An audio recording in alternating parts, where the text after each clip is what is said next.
This podcast is a production of Unfiltered Studios. If you would like to know more about joining Unfiltered Studios, please visit our website at unfpod.com for more information.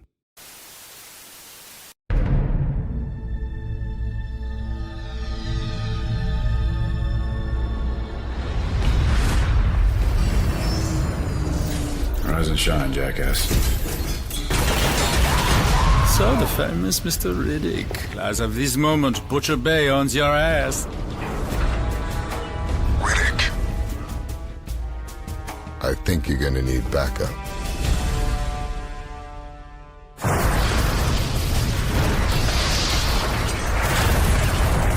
I can see why you've earned your rep.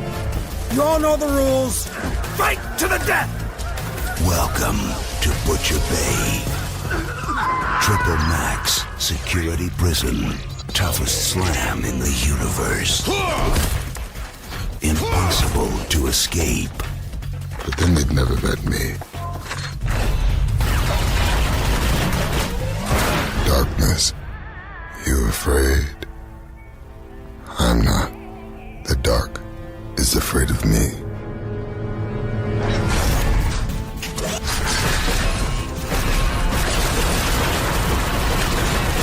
Slam has become a damn war zone. I'm losing men faster than I can replace them.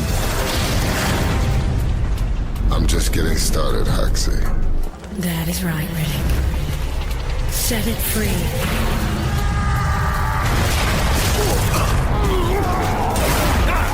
Now things get interesting.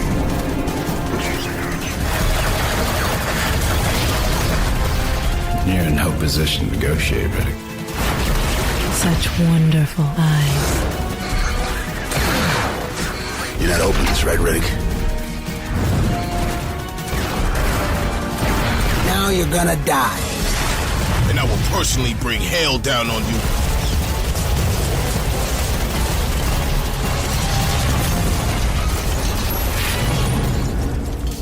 This game is rated M for mature. We mixed. We loaded it. We edited it. Sometimes we get so deep into conversation that we have separate segments worthy of their own place in the sun.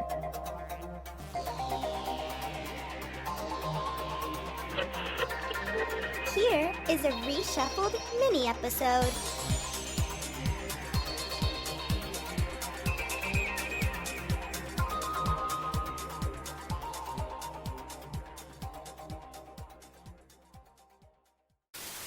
Riddick is much like RoboCop, where you can easily build upon him in comics. And I was gonna say, honestly, Riddick leading a pack of wolves would be like the best film ever to see. Why is there not a comic book of Riddick? Why? I don't know. Just, Let me see if there's really no Riddick. Well, comics. actually, I take it back. There's two interactive comics. So here we are, guys. So special thanks to the people who posted on Reddit. This really helped me out a lot when I started these efforts on talking about spin-off material of pre-established other stuff. Like, here's a comic that's based on a game, or a book that's a continuation of a movie franchise. Slam City and Blindside. Yeah, Slam City gave me chills in a good way. I was just like, oh, the internet when it was first a thing. Like, we're talking flash animation, only some minor sound effects, archive and YouTube had it stitched together. It was very much like some of the Star Wars Clone Wars, the Tarkowski version to me, where they showed some flash before and interactive games before tying in the actual cartoon show. The internet was kind of to your point, kind of doing what 2000s were just couldn't predict. They didn't know where it was going to go and how YouTube was going to become a thing, but they did another interactive comic when 2013's the third Riddick movie came out, called Blindsided. And yeah, I think I watched that. So I had heard about it. I think it's on the Blu-ray, if I'm not mistaken. Yeah. Okay, so there you go. And so that's the most accessible one. Prior to this, dude, I only knew about Dark Fury, which I watched and thought was fun, even though kind of just a one-time watch by the AEON Yeah, Flux guys.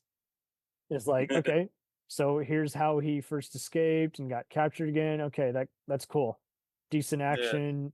But other than that, I only knew that Sci-Fi Channel did a tie-in called Into Pitch Blacks, just showing some of the other people, and I did not like it. It had really awful acting. Just it looks like it was kind of Blair Witch look, where it looked like it was shot on like a digital camcorder, and it just. Oh, that was the other big one from '99, Blair Witch. There you go. Yeah. Yeah. It wasn't. It wasn't the Matrix. No, just kidding. Yeah, Into Pitch Black was really bad. Like I was just like, okay, so they're using dailies of Vin and they're stitching it together with these other guys. Nothing against them, but it felt very redundant. Like like one of those you had to be there to kind of like it, but it was still ultimately kind of a why bother. It's like, why not just go see Pitch Black in theaters instead of watch this damn short? True. But yeah, Slam City was a better use because it just gave you an idea. It reminded me of some of those motion comics they did back in the day of Spider-Man on some of those Flash sites. And I don't know why.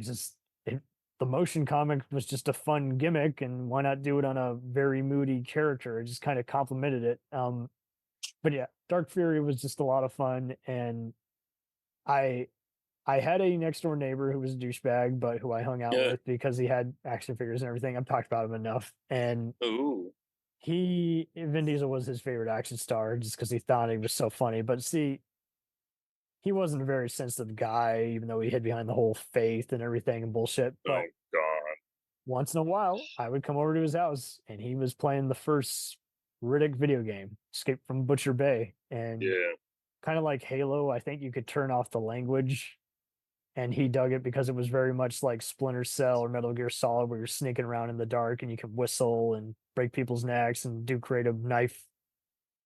Did you ever play that or its sequel, Assault on Dark Athena?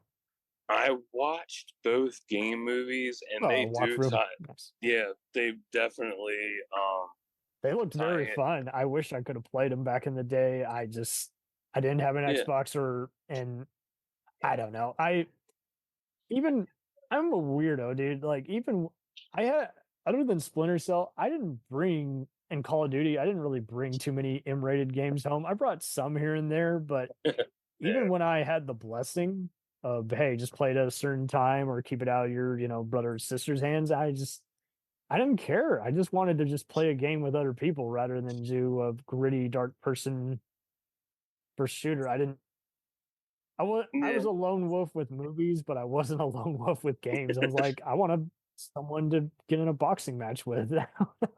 Yeah, gaming, it's interesting how it shapes your movies persona. You can watch all by yourself because you're like, you just don't get it, bro. But yeah, games, you're just like, get over. You're like Mortal Kombat, get over here. Yeah, pretty much. Like gaming is fun, but Riddick would be an amazing Mortal Kombat character. Yeah, he really would be.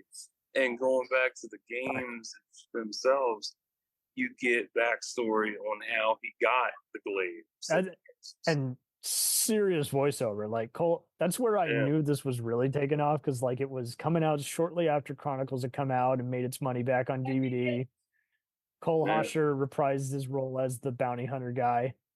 But let's just go through the voice cast. It is in no order. But yeah, it was by Tygon Studio and Starbreeze, which had worked on some other stuff for Vivendi. And okay, so let's look at this voice cast here. This is like, man, it's big. It is big. But yeah, I know they took inspiration from GoldenEye and the movie Escape from Alcatraz and Splinter Cell. Fuck it. Let me go to IMDb. I know Michelle Forbes, from Homicide and some Row from Star Trek, was in one of them. Yeah. Oh, wow. Yeah, Kristen Lehman, holy shit, from freaking all the Mike Flanagan stuff and Altered Carbon. Okay, yeah. So Ron Perlman was playing a guy named Jagger. That tracks. Michael Rooker. Yeah. Stephen Blum, you know him from various stuff. Another track guy, Dwight Schultz. Nice hair. He does have nice hair. Thank you very much, Dwight Schultz. You know, from Nose of shit. A-Team. I know, I'm fucking with you. But yeah, so you know Dwight from as Barkley from Star Trek and Oh yeah, from A-Team. Joaquin de Almeida was one of them. I'm guessing he was playing the warden. Nick Jameson, there you go. Nicholas Guest. So yeah, she's got to be in the sequel then. Assault on Dark Athena. So yeah, Gideon Emery, Maurice Sterling, Nolan North. Okay, cool. Brian Bloom. So the usual voice actor, character actors who do everything.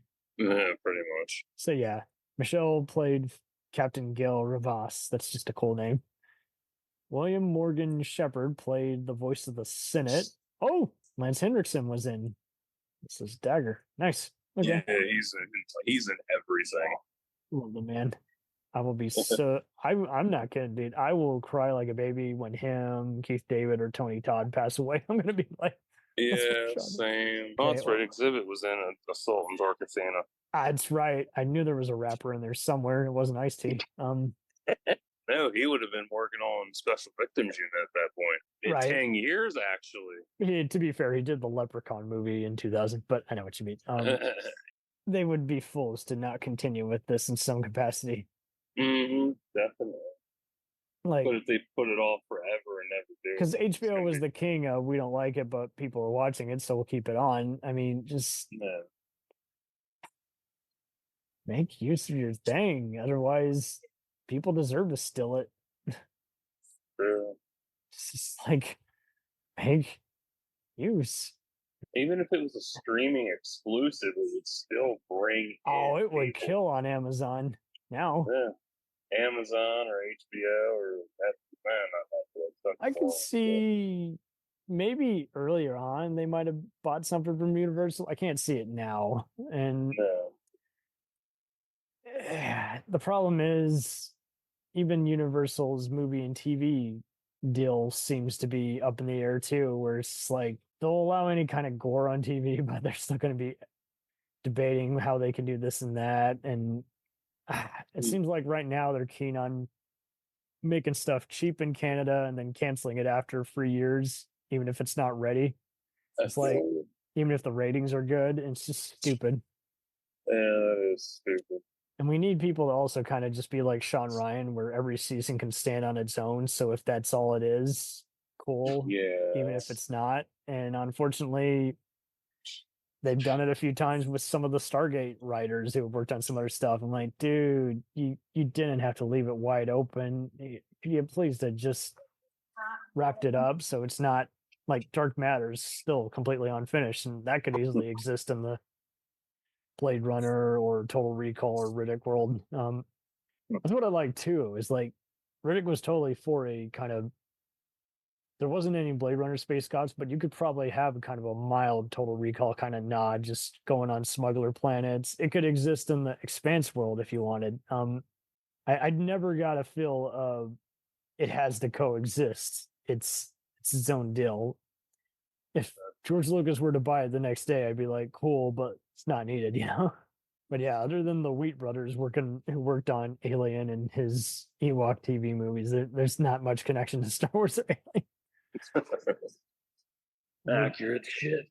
I used to own Graham Revell's score for this movie, which you could only get as like a 2-disc thing with Bride of Chucky. It was just one of those small little things, not commercially widely available. But that same year, I was listening to plenty of other music scores in my car in the 2010s, and I kid you not,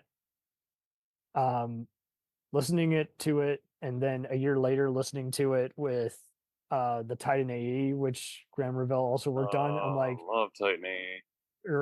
I think it's fine too, but I kid you not, listen to the Pitch Black score back to back with this. It feels like, and this is not a knock I get that he wasn't making John Williams worthy money and he was on a deadline.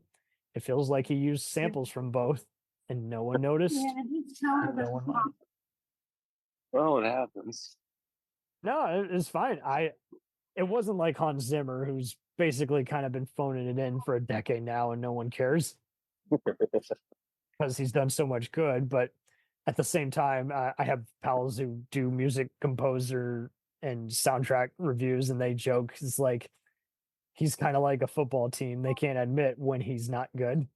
Like it's like, yeah, there's a Hans Zimmer score I don't remember, but okay, cool, whatever. Yeah. Graham Gravel was just always one of those. I'm like, I think this introduced me to him, if I'm not mistaken. Huh. But yeah, he's from New Zealand, and you know him probably best for doing the first two Crow movies and Dead Calm. Yeah, Crow is always going to be iconic. He just had that way of kind of blending some mild electronics with. He reminded me of Mark Isom's Blade score, kind of. He also did the Mighty Morphin Power Rangers movie and Street Fighter. Nice. His say what you want about the stupid movie that is Red Planet, but the score for it is really good with that tropical. But yeah, he apparently like Red Planet. I just haven't seen it. It was a guilty pleasure growing up, but when I saw the full thing, I'm like, yeah, this is like a really stupid 50s sci-fi B movie with partial nudity and violence that somehow got a PG-13. Okay, cool. That happens because it's how they do their ratings. So yeah, he's also done From Dusk Till Dawn, Strange Days. Oh, good movies. The Negotiator was my favorite. I take that back. I used to own a copy of The Siege. You know, that Denzel Washington. Yeah, terrorism did. Harsh Times, The Condemned, that Fog remake. It all comes back to the Fog remake. The Assault on Precinct 13 remake, as well as Sin City, Shark Boy and Lava Girl, and Open Water, and Freddy vs. Jason. For David Twahai, he also did Below, as well as Blow with Johnny Depp. Mm-hmm. Yeah, that's my aunt's favorite movie, actually. Oh, really? Yeah.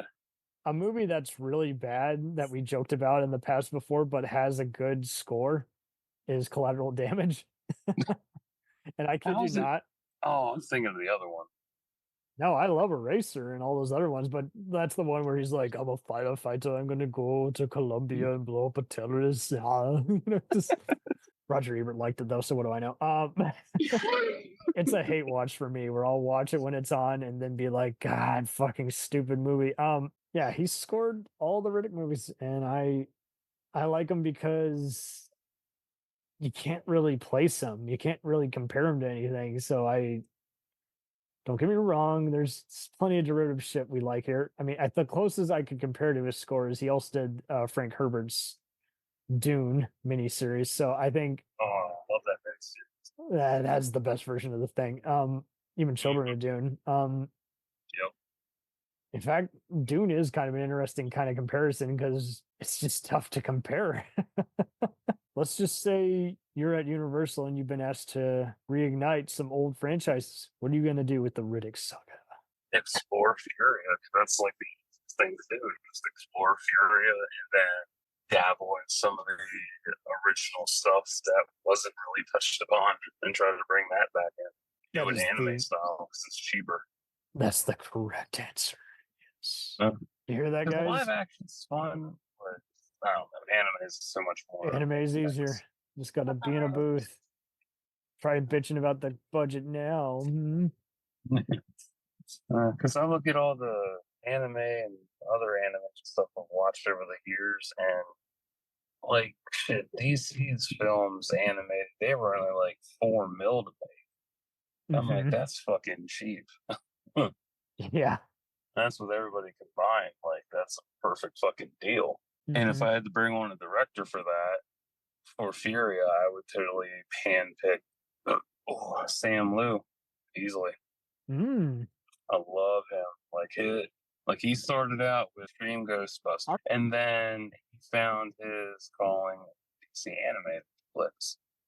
And I love his style. His best film out of DC's animated layout is Freedom Fighters the Ray.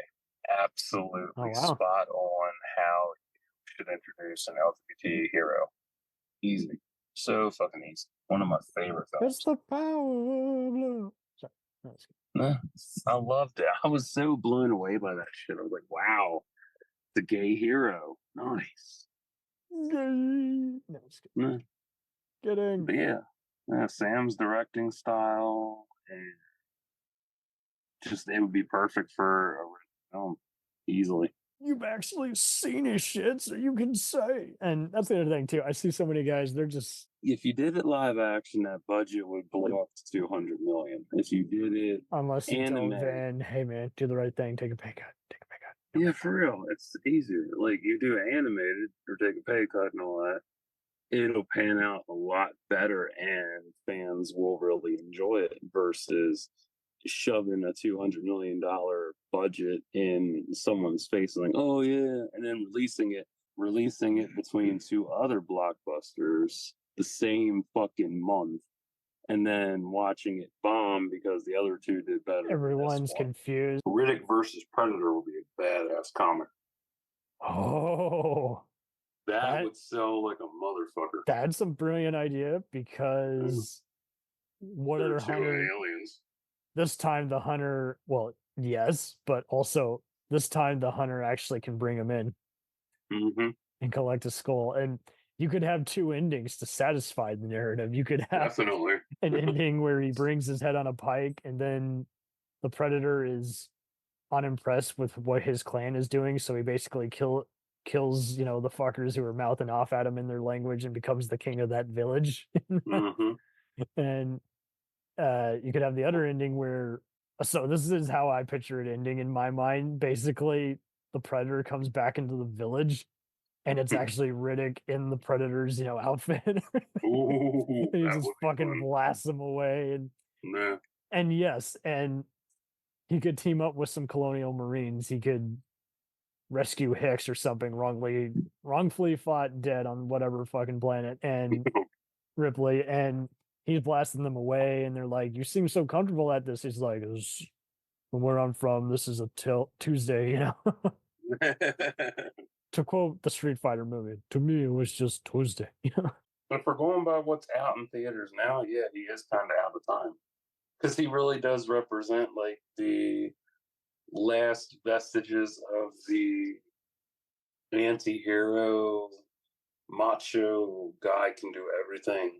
So, lo and behold, guys, you want Riddick on your side. You just do. Yeah, definitely. We'll return after these messages. Do you ever find yourself thinking about who would win in a fight between Goku and Superman? Hi, I'm James Gavsey, and on the Who Would Win show, me and my co-host Ray ignore anything important happening in the outside world and debate fictional battles between characters from comics, movies, and video games. We got a new show every week, and almost always am I the winner. Yeah, not true, Ray. In the past, we've discussed such matches as Captain America versus Darth Vader, Solid Snake versus the Iron Giant, classic matchups like RoboCop versus Terminator, and even the Muppets versus Sesame Street. That one was crazy. So if you're a fan of geek culture and love a spirited debate, check out the Who Would Win show wherever you get your podcasts, or check us out at whowouldwinshow.com.